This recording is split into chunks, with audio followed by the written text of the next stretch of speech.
Party के नेता सौरभ भारद्वाज ने बीजेपी पर निशाना साधा। सौरभ भारद्वाज ने कहा कि बीजेपी के मैनिफेस्टो के अंदर था और कई बार प्रधानमंत्री जी ने खुद ये बात कही थी कि 2022 तक देश में सबको पक्का मकान मिल जाएगा, जिसमें 3 साल गुजर चुका है।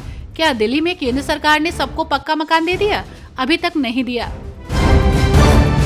जम्मू कश्मीर के मुख्यमंत्री उमर अब्दुल्ला ने बर्फ हटाने के अभियान पर बात की और उन्होंने कहा कि प्रशासन स्थिति से निपट रहा है, हम स्थिति से निपट लेंगे। पिछली बार के अनुभव के बाद हम अच्छी तरह से तैयार हैं। हम वो सब कर रहे हैं जो हम कर सकते हैं। उमर अब्दुल्ला ने कहा कि पिछले साल की तुलना में इस बार बिजली आपूर्ति बेहतर है। उन्होंने ये भी कहा कि आज भी सरकार को विभिन्न स्थानों से हमलों की रिपोर्ट मिल रही है और कहा कि पूरी तरह से सामान्य स्थिति बहाल नहीं हुई है। प्रयागराज में होने वाले महाकुंभ को लेकर तैयारियां जोरों पर हैं। इसी बीच उत्तर प्रदेश सरकार में मंत्री अनिल राजभर ने महाकुंभ की तैयारियों को लेकर प्रतिक्रिया दी। अनिल राजभर ने कहा कि तैयारियां अंतिम चरण में हैं। अब सरकार, प्रशासन और जनता को 13 जनवरी का बेसब्री से इंतजार है। मेहमानों और श्रद्धालुओं के स्वागत की तैयारियां पूरी हो गई हैं। सरकारी भर्ती में अनियमितताओं को लेकर कांग्रेस सांसद और नेता प्रतिपक्ष राहुल गांधी ने बीजेपी पर बड़ा हमला बोला। राहुल ने कहा कि पहले तो भर्ती नहीं निकलती और भर्ती निकल भी जाए तो परीक्षा समय पर नहीं होती। परीक्षा हो तो पेपर लीक करवा दिए जाते हैं और जब युवा न्याय मांगते हैं तो उनकी आवाज को बेरहमी से कुचल दिया जाता है। बीजेपी युवाओं का बिल्कुल एकलव्य जैसा अंगूठा काट रही है। दिल्ली विधानसभा चुनाव लड़ने को लेकर प्रदेश अध्यक्ष वीरेंद्र सचदेवा ने बड़ा बयान दिया। उन्होंने कहा कि उनके लिए एक सीट महत्वपूर्ण नहीं है, बल्कि हर एक सीट महत्वपूर्ण है। सचदेवा का कहना है कि सभी 70 सीटें उनकी प्राथमिकता है। पत्रकारों से बातचीत के दौरान वीरेंद्र सचदेवा ने कहा कि पार्टी ने उन्हें प्रदेश अध्यक्ष की जिम्मेदारी दी है। मुझे 70 सीटों पर चुनाव लड़ना है। मेरे लिए कोई एक सीट महत्वपूर्ण नहीं है, सभी 70 सीटें मेरी प्राथमिकता है।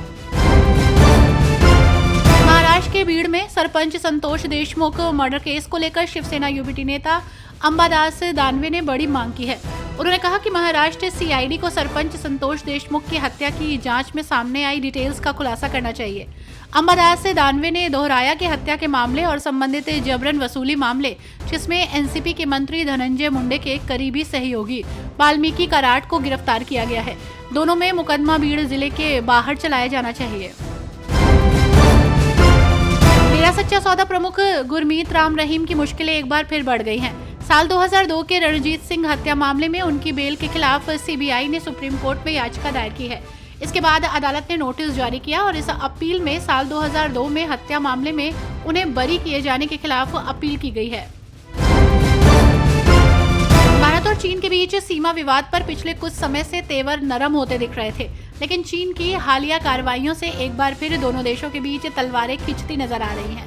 भारत ने चीन की ओर से नए काउंटी बनाने के फैसले का जबरदस्त विरोध किया और कहा कि वो अवैध कब्जे को कभी स्वीकार नहीं करेगा। क्विक कॉमर्स कंपनी ब्लिंकिट ने 10 मिनट में एम्बुलेंस पहुंचाने की सर्विस शुरू करने का ऐलान किया है। इस मामले पर अब केंद्र सरकार की भी प्रतिक्रिया आई है। केंद्रीय मंत्री पीयूष गोयल ने मामले में कंपनी से अपील की है। गौरतलब है कि इस मुद्दे पर सोशल मीडिया पर भी लोगों ने अलग अलग राय जाहिर की थी। पंजाब विधानसभा के स्पीकर कुलतार सिंह संधवान ने केंद्र सरकार द्वारा प्रस्तावित नदियों को आपस में जोड़ने की योजना पर कहा कि इस योजना की व्यापक समीक्षा और गहन जांच की जरूरत है। इससे पर्यावरण पर प्रभाव पड़ेगा। उन्होंने चेतावनी दी कि इस प्रकार की परियोजनाएं कृषि उत्पादकता और मानसून के पैटर्न पर नकारात्मक प्रभाव डाल सकती हैं।